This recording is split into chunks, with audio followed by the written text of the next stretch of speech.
थोड़ा सा विचार रखना चाहूँगा कि महोदय ये तीनों कानून जो हैं ये ना सिर्फ जांच में। I extend a warm welcome to the Honorable AG, Honorable Chief Justice, and all the dignitaries who have honored us with their presence today.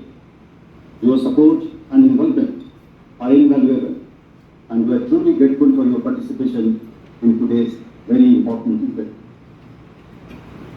Today marks a pivotal moment in our commitment to justice, security, and the rule of law. As we come together to celebrate the implementation of new criminal laws in Jammu and Kashmir, with the vision of the government of the center and the mission mode determination of MHA and the unwavering support of Honorable AG, Chief Justice, Chief Secretary, and the Home Secretary in J&K, we have reached this significant day. Supervisory officers हैं, उनको जरूरी training दी गई है। इसके साथ ही इन कानून को लागू करने के लिए जो सॉफ्टवेयर, हार्डवेयर और जो टेक्नोलॉजिकल चेंजेस इसी केस में करने थे, वो उसको करने के लिए हम पूरी तरह से तैयार हैं और वो सारी सहूलियात मुहैया कराई गई हैं ताकि इन कानूनों को बड़े ही इफेक्टिव तरीके से इम्प्लीमेंट किया जा सके। Section 173 of Bharatiya Nagrik Suraksha Samhita now enables taking cognizance of an offence upon receipt and complaint through electronic media. Once a complaint is received, an investigating officer of the Jammu and Kashmir Police reaches the crime scene and start accessing an application called NCRB Teaser. This particular app shows the comparative table between the old penal law, which is the Indian Penal Code, and the new penal code, which is the Bharatiya Nas.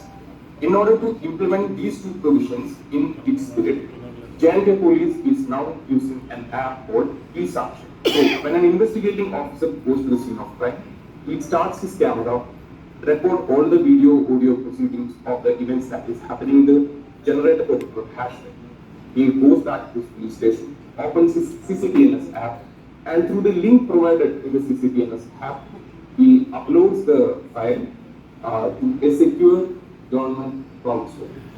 Any further manipulations of the evidence is not done, and also ensures that there will not be any case of false positives. Jammu and Kashmir Police is now planning to use another app called Midliapa. In order to collect medical legal reports and postmortem reports, our investigating officers has to run back and forth from hospitals. This will also enable supervisory officers to monitor delay in obtaining the medical legal reports. Ease of justice के अंदर Indian penal code 1860 में बना, उसका उद्देश्य ही दंड देना, उसका उद्देश्य न्याय देना नहीं। उसकी जगह भारतीय न्याय संहिता 2023 इस सदन की मान्यता के बाद पूरे देश में अमल में आई। CRPC क्रिमिनल प्रोसीजर कोड 1998 इसकी जगह भारतीय नागरिक सुरक्षा संहिता 2023 इस सदन की अनुमोदन के बाद अमल में आई और इंडियन एविडेंस एक्ट 1872 की जगह भारतीय साक्ष्य विधेयक 2023 अमल में आए। मुल्क के बाकी हिस्सों की तरह जम्मू और कश्मीर भी एक बदले हुए इंसाफ के निजाम की तरफ कदम बढ़ा रहा है। ये नए कानून मुल्क के इंसाफ के बुनियादी उसूलों को जाहिर करता है। ये नए कानून सभी शहरियों, खासकर औरतों, बच्चों और समाज के अन्य कमजोर लोगों के लिए सजा से ज्यादा इंसाफ दिलाने पर जोर देता है। साथ ही ये दहशतगर्दों और बड़े पैमाने पर होने वाले जुर्म से लड़ने के लिए निजाम को मजबूत बनाता है। जम्मू कश्मीर पुलिस कानून और अमन को बेहतर बनाने में सबसे आगे रही है। नई टेक्नोलॉजी से लैस और नए कानूनी निजाम पुंछ का रहने वाला हूँ। तो आज एक बड़ा ही मुबारक दिन है, हम इसे अच्छा दिन कह सकते हैं कि जो हमारे क्रिमिनल लॉज थे जो 1862 में बने थे अंग्रेज़ों के टाइम में, वो आज तक चल रहे थे और उन कानूनों में अब उस टाइम से लेकर आज के टाइम में काफ़ी तब्दीलियाँ जो समाज में आई थी। तो आज ये क्रिमिनल लॉज नए बनने बहुत ही ज़रूरी थे और जो गवर्नमेंट ऑफ इंडिया ने जो पिछले साल दिसंबर में जो पार्लियामेंट में जो कानून पास किए थे क्रिमिनल लॉज, जो पहले हमारा इंडियन पिनल कोड होता था या क्रिमिनल प्रोसीजर कोड होता था या एविडेंस एक्ट होता था, वो तीनों को चेंज किया है।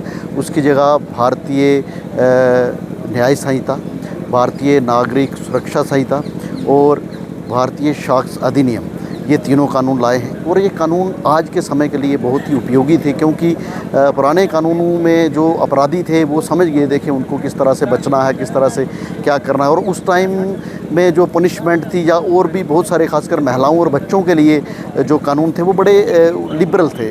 वो अक्सर जो अपराधी अपराध कर बच जाते थे। लेकिन जो नए कानून हैं इनमें दंड देने, मतलब अपराधी को दंड देने या से भी ज़्यादा जो विक्टिम है उसको न्याय देने पे ज़्यादा जोर दिया गया और काफ़ी ट्रांसपेरेंसी है इन कानूनों में। और आज वो दिन है जो आज 1 जुलाई 2024 को ये सारे कानून पूरे भारतवर्ष में जो लागू होने जा रहे हैं। और इसके तहत दिल्ली के अंदर आज एक FIR भी जो है वो पहली FIR इन कानूनों के तहत लाज भी हो चुकी है कमला नगर पुलिस स्टेशन के अंदर।